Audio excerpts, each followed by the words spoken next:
In the spring of 2024, an instruction was quietly issued from Kensington Palace. The annual Diana Award ceremony would proceed without the presence of Queen Camilla. An invitation she had expected was never sent. Behind the closed doors of royal planning, a line had been drawn that no one would publicly discuss.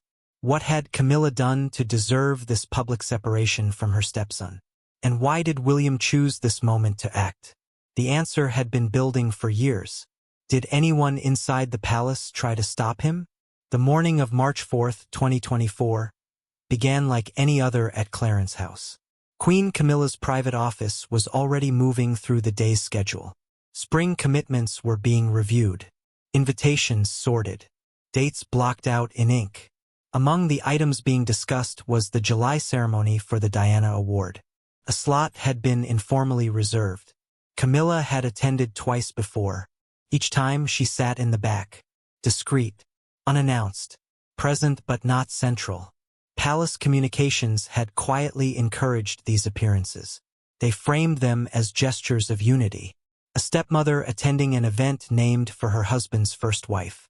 It was not warmth, but it was a kind of peace. Then the call came from Kensington Palace. Those who were present in Camilla's office that morning later described what happened next as a sudden stillness. The conversation stopped. Someone put down a pen. The person on the other end of the line was clear. No formal invitation would be issued this year. The reason given was logistical. Scheduling conflicts. Standard language that meant nothing and everything. What emerged over the following hours pointed to a different truth. The decision had not come from palace protocol.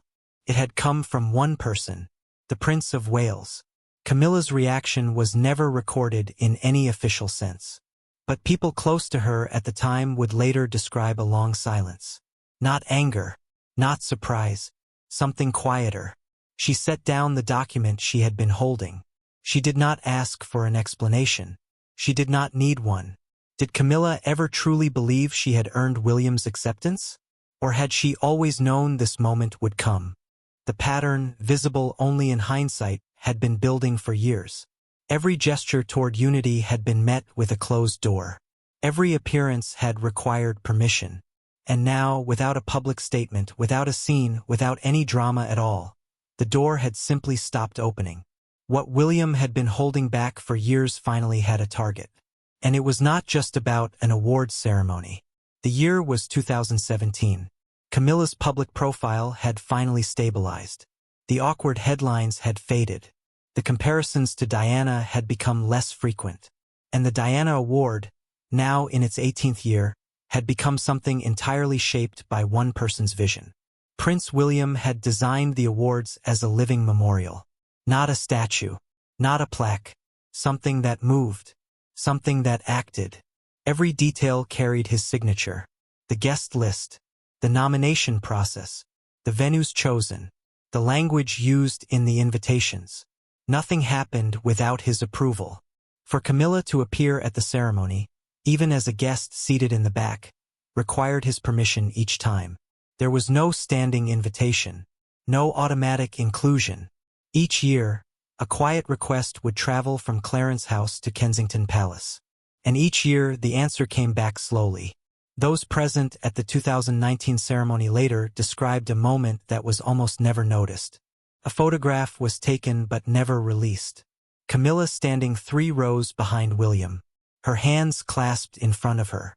His jaw set in a line that those who know him recognized immediately. The tension was visible to anyone who knew where to look. What became known afterward was that William had agreed to her presence that year only after direct requests from his father. King Charles had asked, not commanded, asked, and William had said yes. But the cost of that yes was visible in every frame of that unreleased photograph. British tabloids had reported something in 2005 that the palace never confirmed. At a private family gathering, William was said to have refused to bow to Camilla. Not a public refusal. Not a scene, just a young man who would not bend. That refusal never left him. It simply went underground. The 2024 exclusion was not sudden. It was not an impulse. It was the final chapter of a long, quiet war. not over land or titles or money, over whose memory would control the room when the cameras stopped rolling. But Charles had always been the bridge between them. And without that bridge, William no longer had a reason to pretend. By late March 2024, King Charles knew.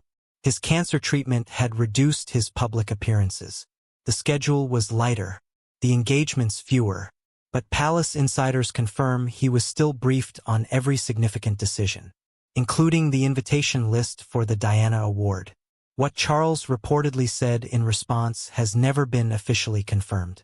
But those who overheard the conversation described something unusual. A long pause, then 3 words spoken quietly. Let him decide. The second sympathy beat of this story lands here. On Charles, a father caught between his wife and his son. A king whose health is failing in ways the public only partially understands. A man who has spent 2 decades trying to unite a family that was broken before he ever wore the crown. Reports from within the household suggest that Charles did not simply accept the decision. He asked William to reconsider. Not as a command.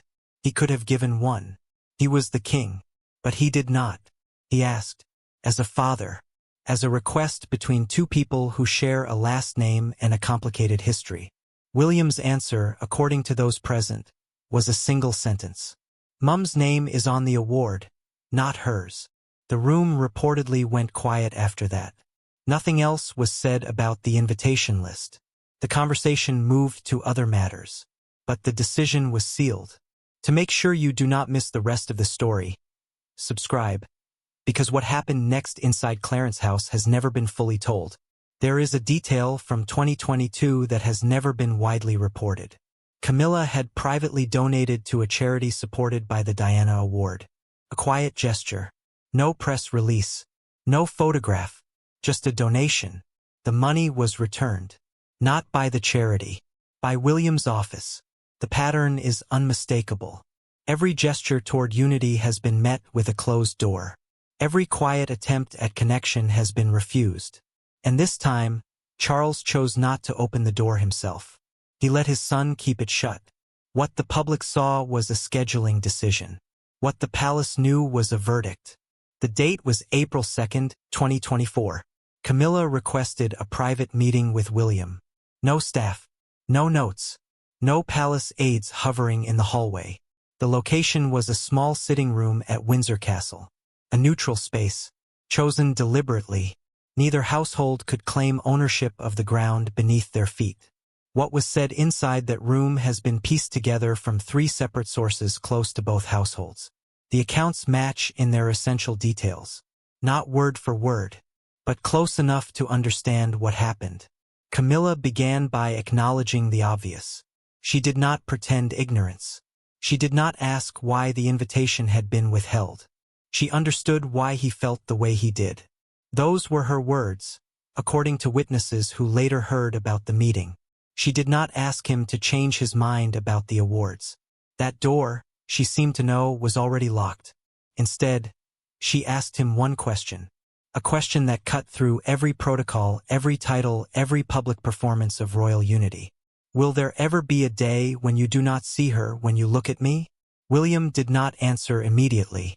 The silence that followed was not empty. Those who know him well say he later described the moment as the hardest silence of his life. Not because the answer was difficult to find, because the answer was true. When he finally spoke, his response was measured, quiet, final, every day. And that is not your fault. But it is not mine either. Most people in her position would have demanded a public explanation. Camilla asked one private question instead. Would you have done the same? The meeting ended with no resolution. No handshake. No embrace. No agreement to try harder. Camilla reportedly left first. She walked out of the sitting room and did not look back. William stayed in the room for another 20 minutes. Alone. No phone. No staff. Just a man sitting in a chair, staring at nothing. July 2024. The Diana Award ceremony took place without any mention of the absent queen. The program went forward. Speeches were delivered. Hands were shaken. Photographs were taken. To an outside observer, nothing seemed unusual. But inside Buckingham Palace, the ripple effects had not stopped. They had barely begun. Palace aides now describe a new formality between William and Camilla's households. Written communications only. No unscheduled encounters. No casual conversations in hallways. Every interaction now follows a protocol that did not exist 6 months ago. The distance is not hostile. It is simply present. Like a wall that no one built but everyone walks around. Charles, still undergoing treatment, has not commented publicly on any of this. But those close to him say something has shifted. He has stopped trying to mediate. For 2 decades, he played the role of bridge between his wife and his elder son. Now he has set down that role. Not with anger, with exhaustion. The final emotional beat of this story is moral uncertainty turned outward.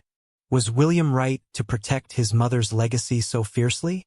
Or has he allowed grief to become a weapon he no longer knows how to put down? There is one final detail that has not been widely reported. Camilla has quietly increased her private charitable work. The focus is specific. Elderly victims of domestic abuse. A cause entirely separate from Diana's legacy. Separate from the Diana Award. Separate from everything that happened in that Windsor sitting room. Insiders interpret this as a decision to build something that cannot be taken away. Something that does not require permission. Something that belongs to her alone. But the palace knows the truth beneath the public gestures. The emotional core of this chapter is moral uncertainty. Neither party is villainous. A woman asking for grace after decades of being denied it. A son who cannot give what he does not possess. Both of them trapped by a history neither of them wrote. The awards ceremony took place without her. But the question she asked William did not disappear. It simply moved somewhere darker. The divide is not healing. It is hardening. And the next moment of crisis between William and Camilla is not a matter of if. It is when. The question is only what form it will take. And who will be left standing on which side of the door when it closes? Was William protecting his mother's memory or punishing his father's wife? And does a son ever have to choose between the two? The full consequences of what happened next have still not come out, and they are closer to the surface than anyone inside the palace would like to admit.